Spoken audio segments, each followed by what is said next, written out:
Cool. As Tom said, I'm going to talk about Isla, which is a programming language I've been making for young children.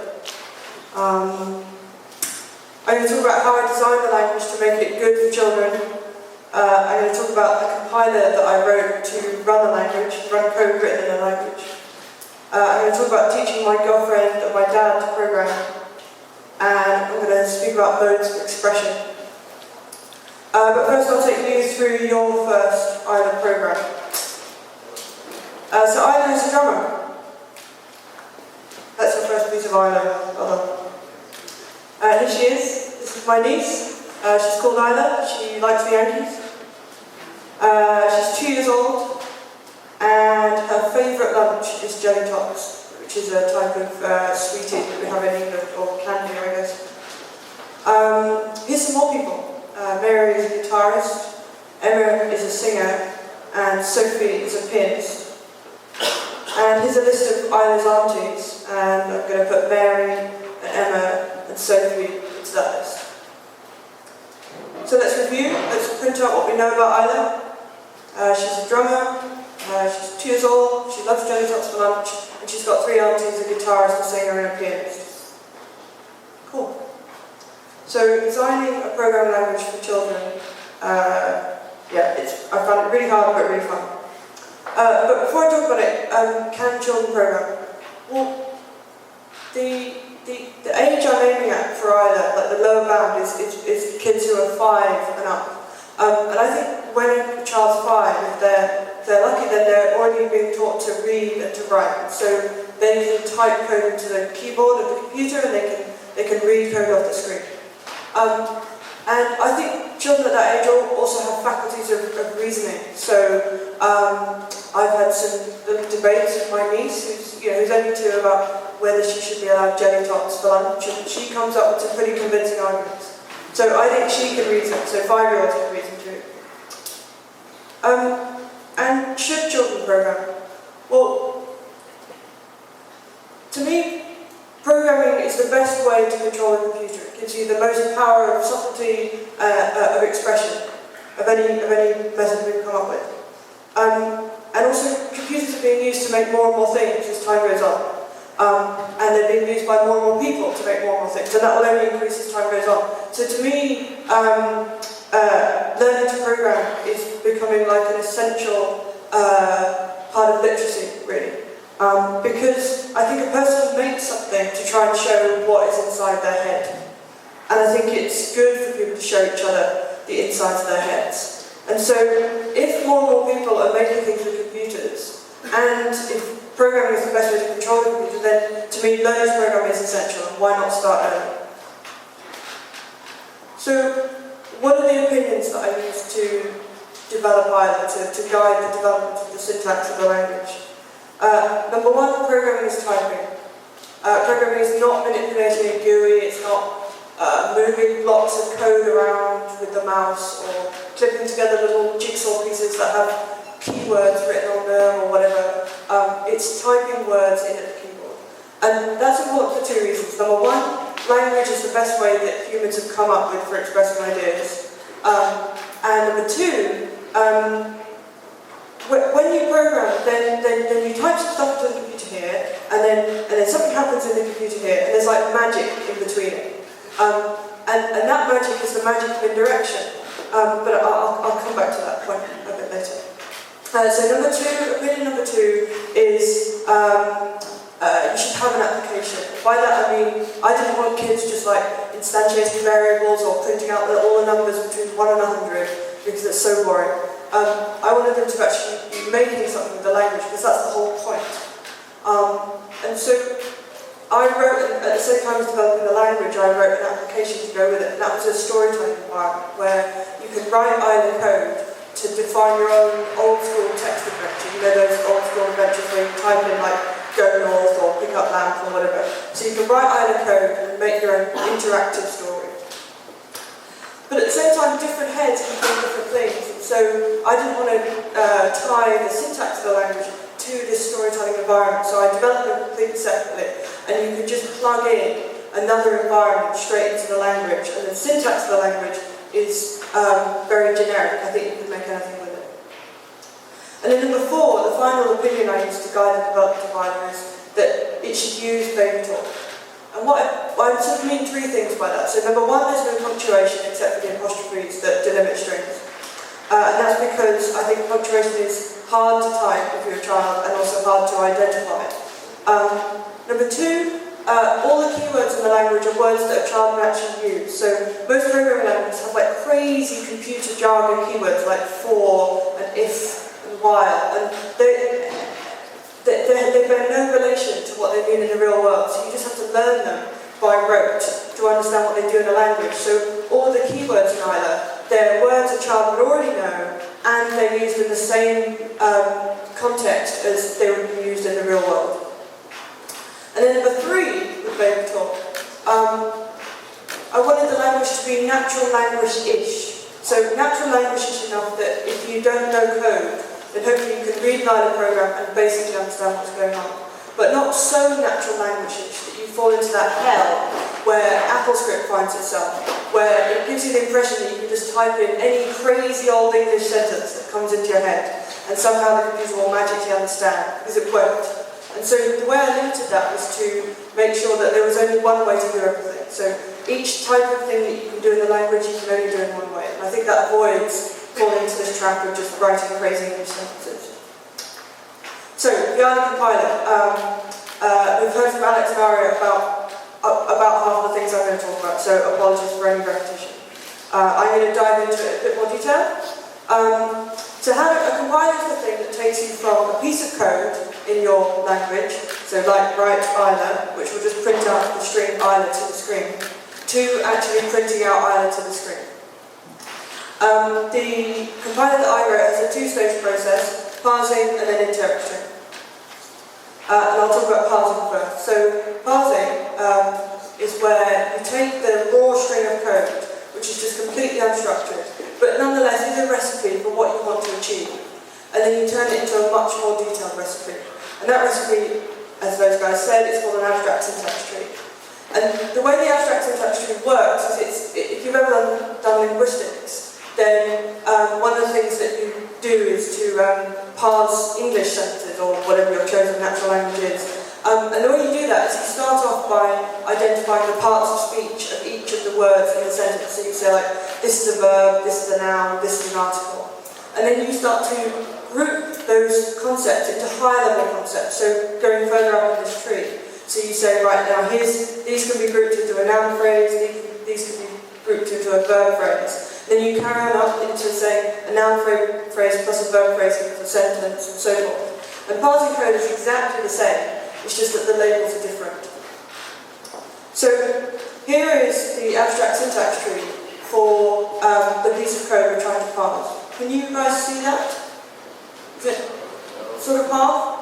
Is there a way to kill the lights? Probably not possible, is it? Okay, I'll take you through it.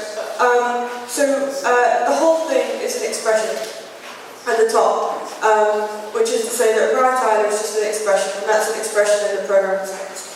But then that expression could be recategorized, subcategorized as an invocation, because we're running a function. And then that invocation could be split up into 2 pieces. Part 1 is the identifier, which is the name of the function we want to run, write, W-R-I-T. And then part 2 is the value, which is the parameter that's being passed to the function, i.e. ILO in quotation marks. And that value, that parameter, can be recategorized as a literal, as opposed to a variable. And then that literal can be recategorized as a string, as opposed to a number. So that's the abstract syntax tree that we're aiming for at the end of the parsing step, which is step 1 of 2 steps in actually evaluating this code, running this code. So how do we get that? Well, I use something called parsing expression grammar.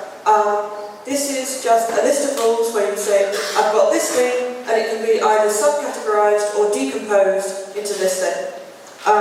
So, to give you an example of a rule, an invocation, which again, remember is running a function, can be broken down into an identifier, which is the name of the function you want to run, a space, a value, which is the parameter that you're passing to the function, and then the new line character. So let's see how we can parse this piece of code we're trying to parse. So on the left, it doesn't matter, you can't see that bottom stuff, it's going to be filled in.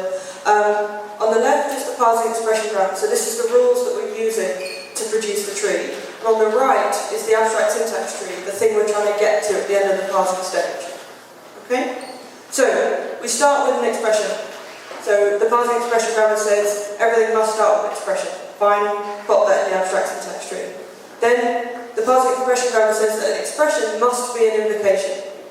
Easy enough, pop that in the abstract syntax tree too. Next, the parsing expression grammar says that an invocation is composed of an identifier, space, a value, and a new line character. So let's take those pieces one at a time. What's an identifier? An identifier is a string of one or more lowercase letters, which of course the word write is, so we've got the identifier labelled in our abstract syntax tree. And then let's take the value, which is the second important part of the invocation, because we just discard the space and the new line character. So let's pop that straight into the abstract syntax tree, and then decompose it further. So the parsing expression grammar says that a value must be a literal. So pop that in, and then it says that a literal must be a string. And it says that a string is an apostrophe followed by 0 or more lowercase letters, followed by another apostrophe, which of course either surrounded by apostrophes is, so we're there, we've got our abstract syntax tree. So that's the end of the parsing stage, pretty much. But how do we write the parse function? Well, actually we've done the hard work because we've written our grammar of rules. And if you're using a parsing expression grammar, then you're probably using a parsing expression grammar library. I did, it's called Empire.js, it's great, I recommend it. And all you do is you just take the rules, which is that peg as defined on the previous slide, shovel them into the parsing expression grammar library, it gives you back a parser, and then you shovel code into it, and it gives you back the abstract syntax tree. So the parse function is trivial. Next phase, interpreting. So this is taking our abstract syntax tree, which is just a much more detailed version of our original code. It's just a much more specific, detailed recipe. Then actually running JavaScript code, which is commensurate with the with what the abstract syntax tree says to do. So here's our abstract syntax tree as JSON. Harder to read, but there's two important things to note. On line 2, then you can see that the top level node, which remember is the whole thing, the expression, has been tagged as an expression, right? And then the second attribute of that is content, which is just saying, okay, this is everything that this node contains, which in the case of the expression node is everything. Okay? So, how do we actually do interpreting? Well, if you think about this problem, then pretty rapidly you realise that really you're just dealing with nodes of the abstract syntax tree. And you want to do the same thing to every single one, which is interpreting. So you want to write one function, but you want to have different versions of that function, depending on what type of node you're dealing with. So you want to do something different if you're dealing with an expression node, as opposed to if you're dealing with a string node or whatever. Now one way you can solve this problem is to just define a bunch of classes, and then define so like a string class, a expression class, an invocation class, and so forth. And then just define the special version of the interpret function on each of those. And that will totally work, that's fine, brilliant. But it's a bunch of boilerplate, actually, because you don't really want to do anything but define the interpret function. So I used a technique which I stole from, or found out about through Clojure, called multi-methods. And a multi-method is just where you say, right, I've got one function and it has many different versions of itself, and I want to run a specific version based upon some characteristic of the arguments that are passed in to the function. Okay? So let's take an example. This is me defining a multi-method using a really nice library called multimethod.js. It's in NPM, it's called. So I instantiate interpret, which is going to be the name of my function, and then say it's going to be a multi-method. And then I define my dispatch function on line 2. What it does is it takes a node and decides which version of the interpret function to run. And on line 3 you can see that all it does is just look at the tag, which is going to be some string like expression or invocation or string or whatever, i.e. something that says what type of node that we're dealing with at this particular moment. And then you just define the specific versions of your function for each of your cases. So on line 6, then we're defining the one for an expression node, which does something, and then on line 10 we're defining something for an invocation node, which does something else. So let's look at the actual interpret function that I wrote. So it's the same dispatch function again, easy peasy. And here's our first customer. Here's our first actual concrete definition of an interpret function. And this one is for an expression, which remember is in the piece of code that we're executing is the whole piece of code, right? And it's on line 7, crazy simple. All it does is grabs the node, which got passed in, looks at the content, which remember is going to be everything below it in the tree, and calls interpret again, so it just recurses. And that will bring up this implementation for an invocation node, because remember an invocation node must be a subnode of an expression node. So this is where the actual stuff happens, this is where the important stuff happens. So on line 2, the first thing we're trying to do is get the name of the function we want to run, which is, remember, write, W-R-I-T.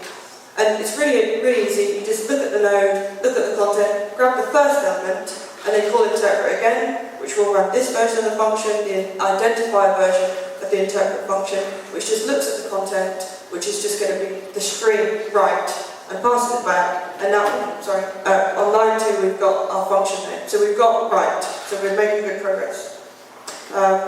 Line 3, we need to get the actual function we want to run. And this is a piece of JavaScript code which will actually do the printing out, or do the writing to the screen. And so what's happening on the right-hand side of this assignment? Well, quick aside, the execution context.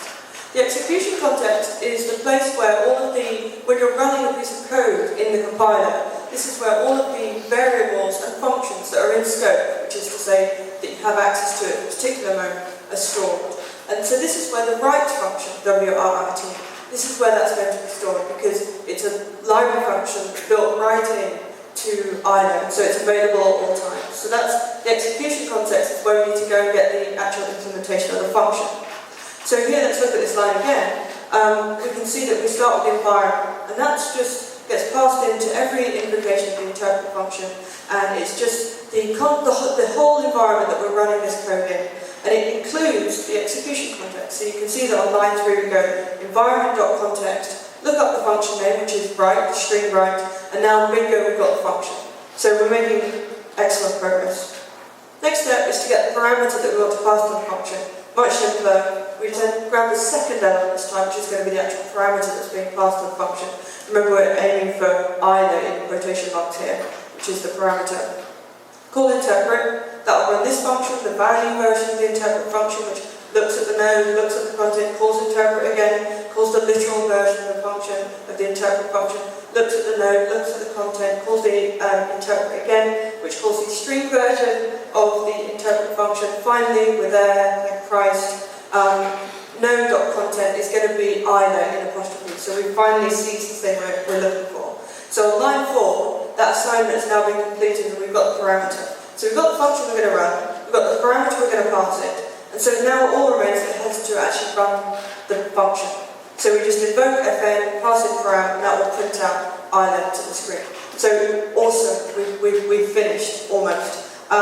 Because we need to grab the return value, because it's possible for functions in either when they're invoked to return things. So we grab that. In the case of the write function, actually undefined as return, but that's fine. And so we grab the return value, which we then use on line 6. So remember I said that we got past an environment, which is the whole environment this code is being run in, into this interpret function. We need to pass back the new environment, because it might have changed. So we might have instantiated a new variable, which would have changed the execution context on line 7, or the function might have returned an important return value, and so we need to return it too. So line 6, we just make a new environment, pass it back, and we're done. Awesome, well done. Teaching my girlfriend and my dad to program was really fun. So 5-year-olds are stupid. And Ida is even more stupid than they are, and so it's not nearly good enough for 5-year-olds yet.